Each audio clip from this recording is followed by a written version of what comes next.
1st of April. An even better value won't last forever.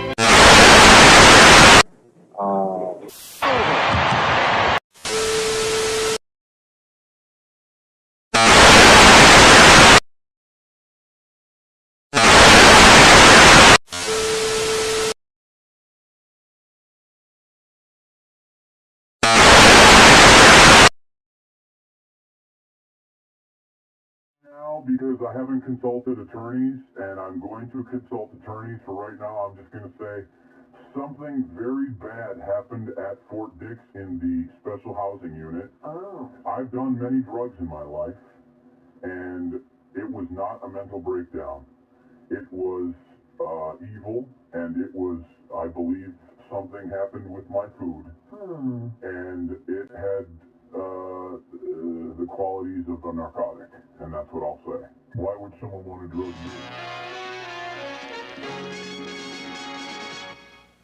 you? This is the story of a 30-year search by U.S. intelligence agencies to perfect mind control.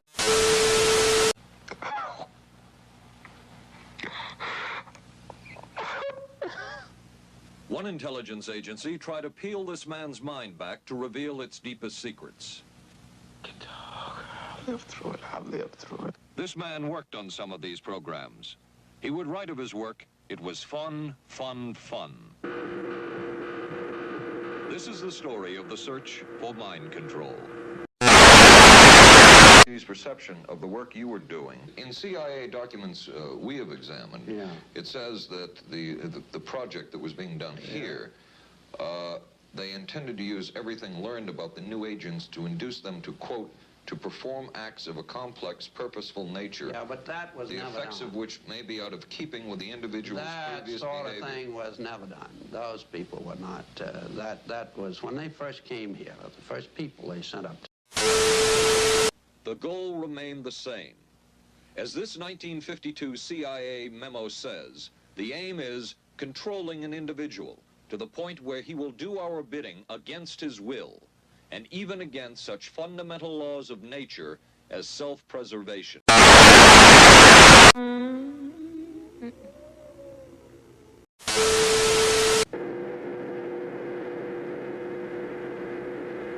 The discovery was lysergic acid diethylamide, LSD.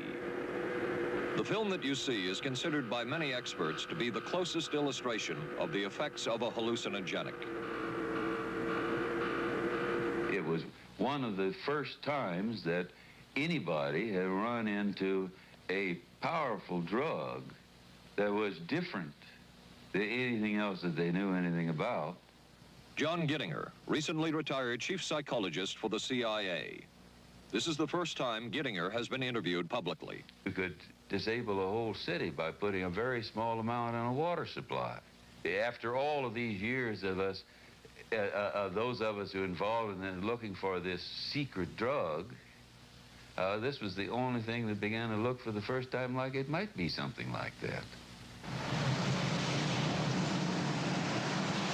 The CIA's interest in LSD was intense. The worry was that the Russians would get hold of it. Were the Soviets into LSD? I'm going to have to say I'm sure they were, but if you ask me to prove it, I've never seen any direct proof of it. Did you ever consider what would have happened if any of these substances were given to, say, unwitting people? Oh, I don't remember having considered that specifically. What if you... I trust perhaps you've thought about it. Well, I haven't worried about it. Your question again, what would I have thought had I known that any of these substances were would have been given to unwitting persons? You mean a hostile agent of another government? No, I mean, that was probably one of the things they had in mind. I mean, testing it out on an American citizen.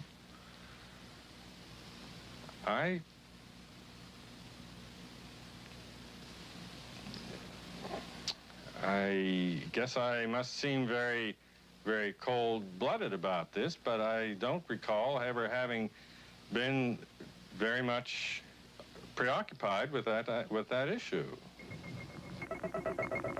But many drugs were tested in this way.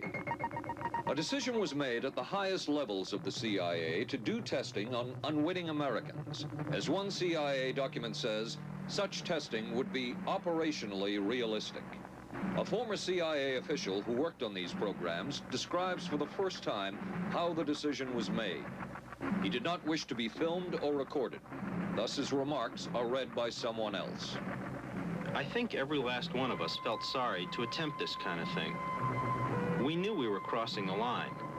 Every decent kid knows he shouldn't steal, but he does it sometimes. We knew damn well we didn't want anyone else to know what we were doing. The decision was made to do testing on unwitting victims. It was decided they should be on the fringes of society because they were most vulnerable. It was the borderline underworld, prostitutes, drug addicts, and other small-timers who would be powerless to seek any kind of revenge in case they found out. I give the CIA a total credit for sponsoring and initiating the entire consciousness movement, counterculture events of the 1960s. Dr. Timothy Leary, the 1960s Johnny Appleseed of LSD. The CIA funded and supported and encouraged hundreds of young psychiatrists to experiment with this drug.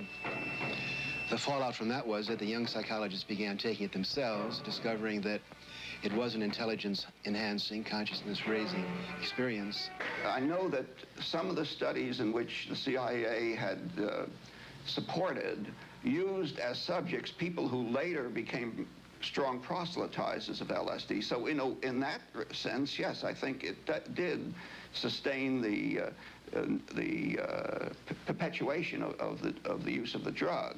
And it's rather ironic, isn't it? And one of those who took part in these programs. Thank you, sir. In 1977, a Senate subcommittee heard testimony from many of them, but the testimony was not that revealing. According to one of them, they agreed amongst themselves to keep the inquiry within bounds that would satisfy the committee. Former narcotics officer Charles Siragusa says that he was asked to limit his testimony by the man he reported to at the CIA. He wanted me not to say anything. To perjure yourself. That's right. Well, either that, I'd have to perjure myself or take the Fifth Amendment. And I'm not about to take the Fifth Amendment for anybody. Okay. Former CIA chemist Robert Lashbrook testified he had no first-hand knowledge of the agency-run safe houses when, in fact, he supervised one of them. There was very little. And according to George White's diaries, was at a safe house when White conducted what he called an LSD surprise experiment. Dr. Sidney Gottlieb, whom we recently filmed near his California home, oversaw many of the CIA behavioral programs.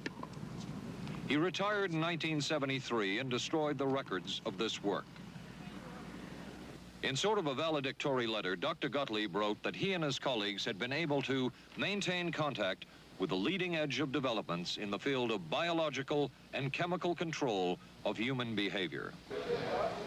Dr. Gottlieb also testified before the Senate subcommittee, but from an anteroom where he could not be filmed because of what his lawyer termed health and cardiac problems. Dr. Gottlieb declined ABC News' request for an interview. And what of George White, the man who helped the agency in so many of its programs? He would retire here to Stinson Beach, California. And shortly before his death, he wrote to his boss at the CIA, Dr. Sidney Gottlieb, and summed up his career by saying, "It was fun, fun, fun. Where else could a red-blooded American boy lie, kill, and cheat, steal, deceive, rape, and pillage with the sanction and blessing of the All-Highest?"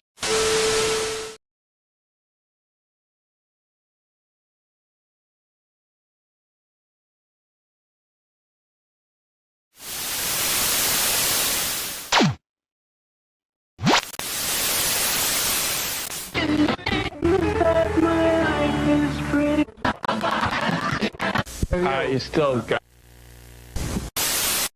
Next, allegations of CIA drug trafficking. Monday, the House Select Committee on Intelligence heard testimony concerning a report alleging the agency's involvement in trafficking cocaine to the Los Angeles area. Florida Congressman Porter Goss chaired yesterday's hearing, which includes testimony from California Representatives Maxine Waters and Juanita Millender McDonald. We'll be coming back over. Altitude. I am a former Los Angeles police narcotics detective, and I worked South Central Los Angeles, and I will tell you, Director Deutsch, emphatically and Can without you speak equivocation. further into the mic, sir? These mics don't seem to be... I will tell you, Director Deutsch, as a former Los Angeles police narcotics detective, that the agency has dealt drugs throughout this country for a long time.